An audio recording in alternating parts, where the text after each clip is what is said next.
Saludamos al arquitecto Fernando Carrión. Él es profesor de la Flaxo, experto en seguridad.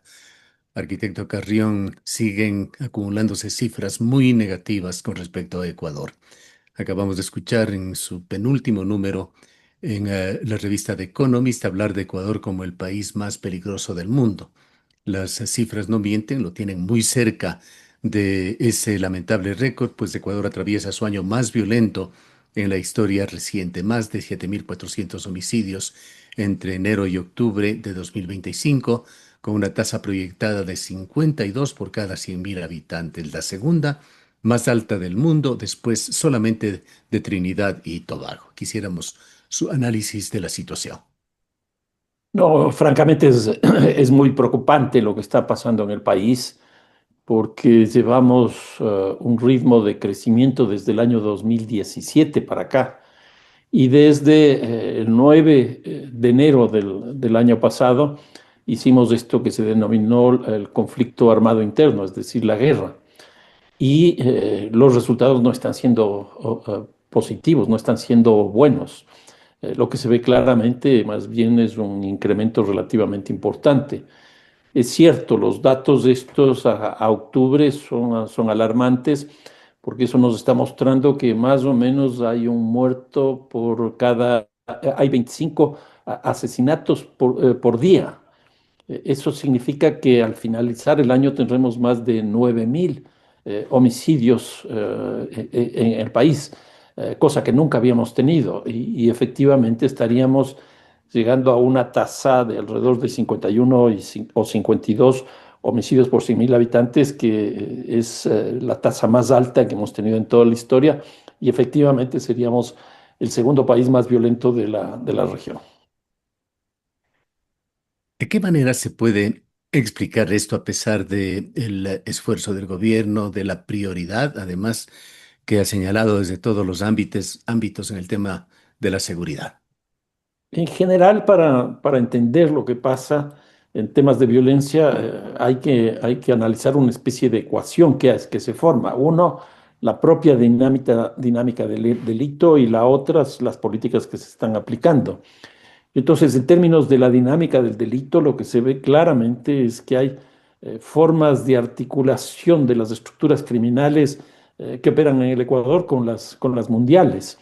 Y aquí hay un caso muy interesante porque, por ejemplo, los choneros tienen vinculaciones con el Clan del Golfo en Colombia para traer la droga, pero con el cartel de Sinaloa para exportar la droga. Entonces, en estos casos, el cartel de Sinaloa y el Clan del Golfo operan como holdings. Y el caso de los choneros operan más bien como franquicias, es decir, como un modelo. Pero ¿qué es lo que ha ocurrido? Que los choneros han aprendido de estas experiencias internacionales y están reproduciendo esa lógica al interior del territorio nacional. ¿Y esto qué significa? Que en la relación con, por ejemplo, los carteles mexicanos, los choneros simplemente son una franquicia que se articula a un holding, pero en la relación con los grupos locales opera ya como un holding. Y aquí viene una cosa interesante. Hay una proyección internacional de este holding llamado los choneros hacia el Perú, hacia Chile y hacia Argentina. En otras palabras, las estructuras criminales se van haciendo cada vez más fuertes. Entonces, por un lado, hay un cambio en esa dinámica del crimen y por otro lado, en esta ecuación que decía, las políticas con las que nosotros estamos enfrentando son exclusivamente de lo que se denomina con el nombre de mano dura o super mano dura, que es básicamente inscrita en esta lógica de la guerra, con fuerzas armadas y policía. Y lo que se ve claramente es que esa política no está dando los resultados deseados. Acabamos de conocer un suceso realmente impresionante que se ha dado en esa bella ciudad de Río de Janeiro, donde a través de la fuerza, acciones de la policía, del ejército, terminaron con 121 vidas en uno de los barrios más populosos de Río de Janeiro. Este tema ha generado una polémica que trasciende Brasil, que trasciende incluso nuestro continente, sobre si estos son los mecanismos correctos para combatir al crimen organizado. ¿Cómo evalúa usted el impacto del enfoque militarizado de la seguridad en la calidad democrática de un país? A ver, yo creo que ahí hay como tres dimensiones. Uno es enfrentar este tema desde la perspectiva de la supermano dura que decíamos hace un rato, Fuerzas Armadas y Policía. De lo que se ve eso en general en América Latina, hay una tendencia a bajar en los plazos relativamente cortos. Por ejemplo, en el caso del Ecuador, cuando se declaró el conflicto armado interno, hubo una reducción de los homicidios en enero y febrero, pero a partir de marzo volvió a subir en octubre mucho más y en enero de este año mucho más.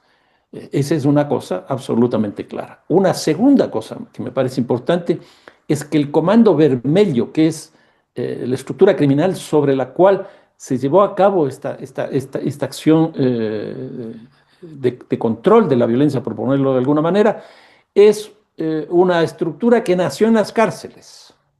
Y eso nos debe llevar a pensar lo que está pasando en las cárceles del Ecuador. Primera cosa. Una segunda cosa respecto del Comando Vermelho es que el Comando Vermelho actúa en Colombia, actúa en Bolivia, actúa en Paraguay y actúa en Ecuador. Y bajo esta lógica que estaba comentando hace un rato de holding y franquicia. Entonces, en tercer lugar, aquí lo que debería haber es una política conjunta de integración en términos de seguridad ciudadana entre Ecuador y Brasil. Pero nosotros estamos enfocando más en términos de cooperación, menos en términos de integración y más de cooperación. Y aquí hay dos países claves con los que el Ecuador también debería trabajar. Uno es el caso de Colombia, pero las relaciones con Colombia no son buenas, porque de Colombia llega gran parte de la cocaína, a pesar de que nosotros sí producimos cocaína, no cultivamos coca, pero sí producimos cocaína. Y por el territorio ecuatoriano está saliendo más o menos 1.300, 1.400 toneladas. Y la segunda cosa que me parece importante es que, el tercer país que me parece importante con el cual se debe trabajar es con México. ¿Por qué? Por esto que decía hace un rato de los carteles nuestros con los carteles mexicanos. Pero ¿qué es lo que ocurre? Nosotros no tenemos relaciones con México. Y entonces, si nosotros no trabajamos al menos en términos de políticas integradas con México, Colombia y Brasil, desgraciadamente no vamos a poder encontrar salidas interesantes. ¿Cuáles son las pistas o evidencias que dan cuenta de que el Comando Vermelho, esta mafia brasileña, está actuando aquí en Ecuador? Lo que ocurre es que el Comando Vermelho, bueno, originalmente nace en la década de los años 70, como digo, en las cárceles, incluso con personas privadas de la libertad por parte de la dictadura militar. Y después empieza a realizar un conjunto de actos vinculados al contrabando, al robo, al hurto, al homicidio, etcétera. Y ya en este siglo, el Comando Vermelho empieza a trabajar con narcóticos y en este caso principalmente con la cocaína. Entonces, ¿qué es lo que ocurre? Si nosotros vemos claramente, Colombia es el primer país productor de cocaína, el Ecuador es un país que, como digo hace un rato, también produce cocaína, no cultiva coca, pero transita cocaína y va básicamente por los dos cauces o los dos vías principales, la una por el Pacífico hacia los Estados Unidos y la otra por la Amazonía hacia el Brasil. El Brasil se ha convertido en el segundo país de consumo de coca del mundo. Y entonces aquí hay una diferencia frente a los Estados Unidos, porque los Estados Unidos es solo de consumo y Brasil es de consumo y de tránsito. Y en ese sentido, Río de Janeiro se convierte en un espacio muy interesante, primero para el consumo y luego para el tránsito. Y esa droga pasa justamente por territorio ecuatoriano, por territorio colombiano. De Bolivia sale porque Bolivia, además de que es cultivador y productor de cocaína, es también de tránsito y esa droga sale principalmente hacia el Brasil. Y el caso de Paraguay exactamente igual. Y aquí hay alguna información que está mostrando que Paraguay también empezó ya el cultivo de la hoja de coca, lo cual hace que sea muy atractivo justamente para los mercados brasileños. Y ahí hay dos comandos, el uno de San Pablo, que es el primer comando de la capital, y el otro, el de Río de Janeiro, que es el Comando Vermelho. ¿En qué medida considera usted que el discurso de guerra contra el crimen va desplazando el debate sobre derechos y garantías constitucionales en Latinoamérica? No, yo creo que ese es muy fuerte. Y no solo eso, sino que yo creo que no está enfocando realmente en el problema principal. ¿Y por qué? Porque desde hace aproximadamente unos 10 años, El tema principal es un tránsito que se ha vivido de los hechos de violencia, de una violencia tradicional que era por asimetrías de poder, es decir, básicamente problemas de género, de xenofobia, racismo, etcétera, por estrategias de sobrevivencia alrededor del empleo que se pierde o de la falta de ingresos, etcétera, y hay robos, hurtos, etcétera, de las culturas lúdicas que llevan a riñas, asesinatos y cosas de ese tipo. Entonces, esa violencia tradicional está pasando a una violencia moderna. Y esta violencia moderna tiene exclusivamente el objetivo de obtener las ganancias económicas de forma ilícita. Y entonces hoy día se ha conformado una economía criminal que es el elemento central de la organización del crimen. Si nosotros no tenemos política económica frente a esto, esto se nos va cayendo. Yo promoví una reunión hace aproximadamente un mes en Chile, en la CEPAL, para discutir un tema que veo que en América Latina está tomando mucho peso, y es que en general la economía de América Latina está compuesta por tres partes: la economía formal por un lado, la economía informal por otro y la economía criminal por otro. Y entonces, ¿qué significa esto? Que más o menos un tercio de la economía la manejan cada una de estas tres economías. Eso significa que en el caso de la economía criminal es de alrededor de 25-28%. Es una cantidad muy grande. Si nosotros no tenemos política económica y simplemente combatimos esto con policía y fuerzas armadas, los resultados van a ser los que estamos teniendo. ¿Qué papel juegan las economías ilegales, las economías criminales en la reconfiguración del poder territorial en Ecuador? ¿Está variando, está evolucionando la geografía del crimen? Aquí en Cuenca, en las últimas 3 semanas, hubo una serie de hechos que dejaron la pérdida violenta de 10 vidas en temas relacionados con sicariato, un crimen un tanto extraño para esta zona del país. No, yo creo que lo que está ocurriendo es que hay, justamente en esta línea de lo que reflexionaba hace un rato con el ejemplo de los choneros, es que hay una fragmentación fuerte de las organizaciones criminales por razones de seguridad, por razones estratégicas, por razones incluso de diversificación del crimen. Hoy día una fuente de ingresos muy importante sin duda es el narcotráfico, pero es muy compleja. Y entonces hay otro tipo de ilícitos que también generan estos recursos económicos. Y entonces, por ejemplo, en el mismo ámbito del narcotráfico está el consumo.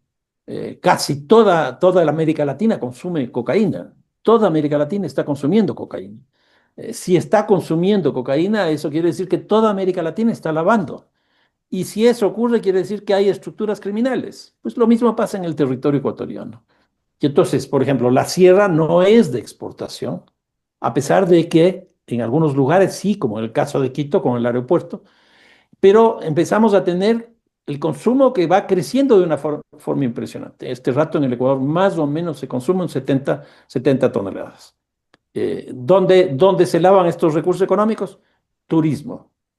Cuenca está teniendo un desarrollo turístico impresionante. Yo acabo de estar hace 15 días en Cuenca y me impresionó eso.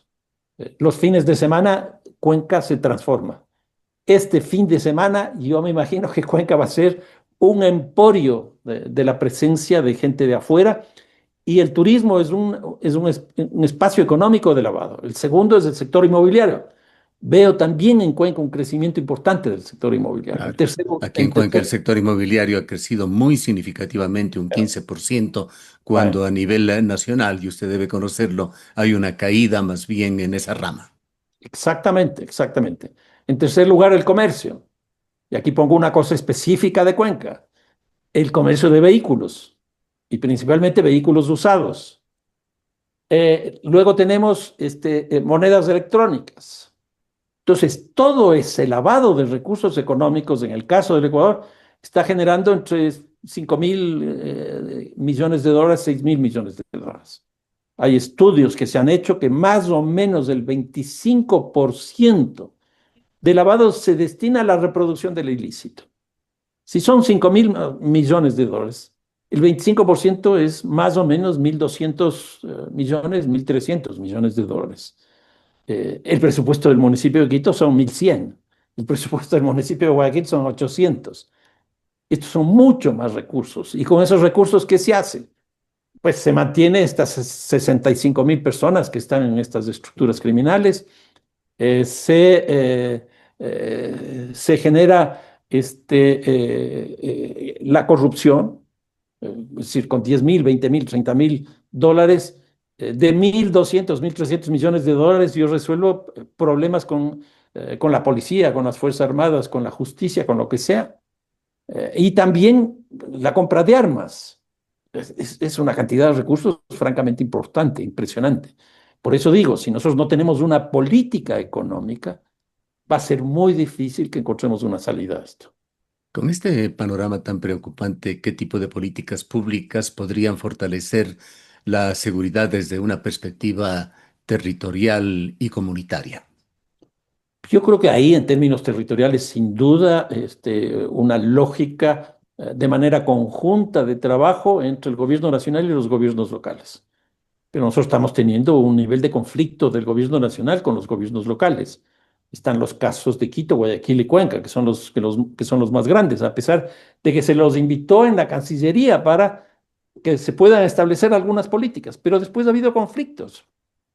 Y eso está pasando con varios municipios, por ejemplo, alrededor de la tasa de la recolección de basura, por ejemplo, con el no pago de las deudas, y en algunos casos se paga las deudas que tiene el gobierno nacional con los gobiernos locales, con bonos, no con recursos físicos, materiales. Entonces, aquí yo creo que hay que establecer una política conjunta entre el gobierno nacional y los gobiernos locales. ¿Y por qué esto? Porque los municipios pueden hacer política de prevención, y eso yo creo que es muy importante.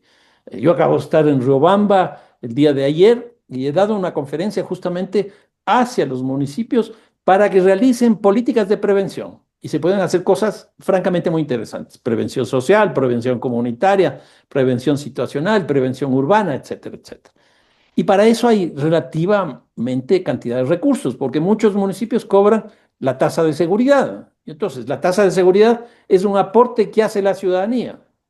Si nosotros a ese aporte que hace la ciudadanía le sumamos una cantidad igual por parte del municipio correspondiente y por parte del gobierno nacional, de manera conjunta entre el gobierno nacional y ese gobierno local a través del Comité de Seguridad, pueden definir un plan de operación y así hacer política explícita de prevención.